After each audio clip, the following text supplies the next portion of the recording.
J at 11, coming to you live from Long Island, New York, on a very hot, hazy, humid summer day with a temperature hovering around 87 degrees, but the humidity makes it feel like 107 degrees, at least to this old guy, this old geezer, this old warrior that's coming to you live from Long Island, New York.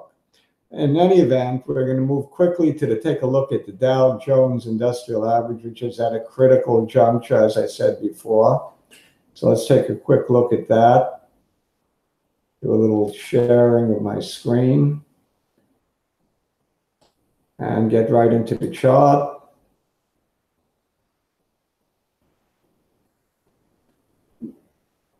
Just for fun, I also plotted the graph of Apple, which has been a phenomenal mover.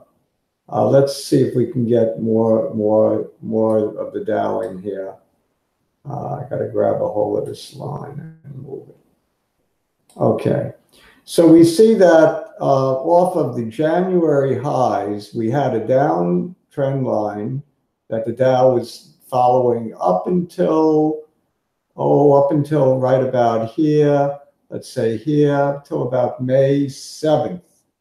May 7th, it clearly made an upward move off that trend line, killing the downtrend. So the downtrend was clearly broken May 7th. The Dow at that time had a high of 24,400. So we've come off of that high, up about 600 points, up over that high. But if we're very close now to the upper trend line. So as I pointed out, I think that this particular high will hold, and that's 25,400. If it doesn't hold, it's not going to be a bull market anymore. It's going to become a stampede, and we're going to take out these January highs. But my feeling is if we get a turn, either today or tomorrow, the Dow just turned, as I was talking to you, turned down. So we're down a little on a day. Here's a little red candlestick, but nothing to speak of. I suspect it may not make that turn until another couple of days, maybe right around here, middle of the week, end of the week.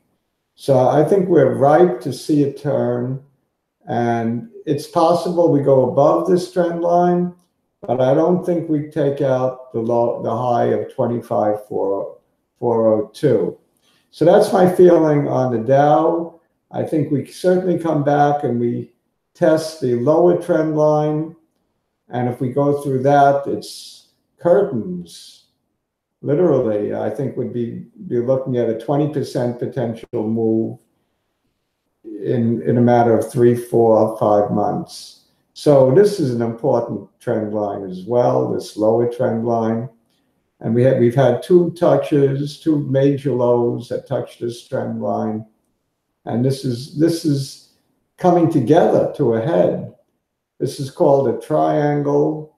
A lot of people call it a triangle or a pendant. So we're coming together, and obviously if it's going to trade between these two lines, as you extend this graph, this chart, it will come together, those lines. So somewhere before the apex of that triangle, we will break to the top or the bottom of the triangle. Either we take out the upper trend line or we take out the lower trend line. My guess is we're about due to have a big move to the downside. So it's really partly gut feeling on my part, I have to admit it. But we've had so much, such a long in the tooth bull market that I think I'm going to go against what most chartists would say, that this is a continuation pattern and probably get a move up. So I'm going to go against the herd in this case and call for a downturn. I didn't go against the herd in the World Cup. I think France was considered the favorite. I picked France to beat Croatia 4-2, not 4-2, 2-1. And I really meant 4-2, but I didn't want to say 4-2. I didn't want to show off, but I meant it, you know. So I meant 4-2. I should have said 4-2. Just like I probably mean more than a little correction when I say, if it takes out this lower trend line, curtains, I would say we're talking about maybe up to 5,000 points or 20% on the Dow, on the 25,000 area. So forget about 26,616 for a while, in my opinion. But on the other hand, if it takes out the 25.4 high, then I think there's an excellent chance we take out the all-time high on the Dow. Okay, that's my look at the Dow Jones Industrial Average. Notice Apple. Let's just take a look at Apple for a moment. I don't know why I was so fascinated by Apple, but it's just clearly outperforming the Dow. For a while it was equal to the Dow, or even following its trend line. Let's go back. Whoops, moving the wrong way again. This one.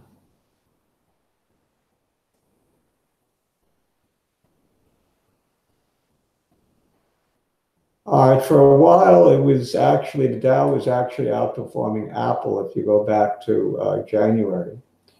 And it looked like it was following the Dow for months. It was following the Dow all the way till, I would say, up until May 9th, Apple kind of broke away from the Dow, but it's still very eerily close to the Dow movements if you look at the chart. And in fact, it even had a touch of on the upper trend line and came right back down along with the Dow. So Apple's movements, considering it's a high-tech company, and there aren't many high-tech companies in the Dow, I don't think, is a little peculiar that it's so close to the Dow Jones Industrial Average. Anyway, let me go back. Quickly go back. And stop screen sharing. And what can I say? I'm going to take the National League in the All-Star game. I don't know if I'm going to take them. I haven't made a sporting events bet in a couple of years at least. So I probably won't bet it, but if I were betting, I'd be betting on the National League. Usually they're the underdog. It's a silly game, means very little. I always lean to the underdog in those situations. But I'll be watching that game with interest, a home run derby, all of the above. The Mets had to end with a typical loss to Washington yesterday. We were watching that game for a while after the World Cup. World Cup, I was lucky enough to see the first 3 scores. Then we had an engagement and got tied up. I didn't watch for about a half an hour probably. And by that time it was 4-2. And I knew it was all over. Vive la France, vive la France, vive la compagnie. Okay, so you know what? I'm going to do a special Dr. J at 11 showing a blitz game that I won in 20 moves. I'm going to comment, give commentary on it, and probably it'll be a 5-minute video at most. Look for that later today, you chess fans. And I'm going to take it slow, gearing it towards the beginner to intermediate player. But I think anyone would be amused by this particular chess game, where Dr. J annihilates his opponent in 20 moves, leading to a nifty mate on the King's Gambit accepted. Okay, see you all later today, maybe, or tomorrow. Bye.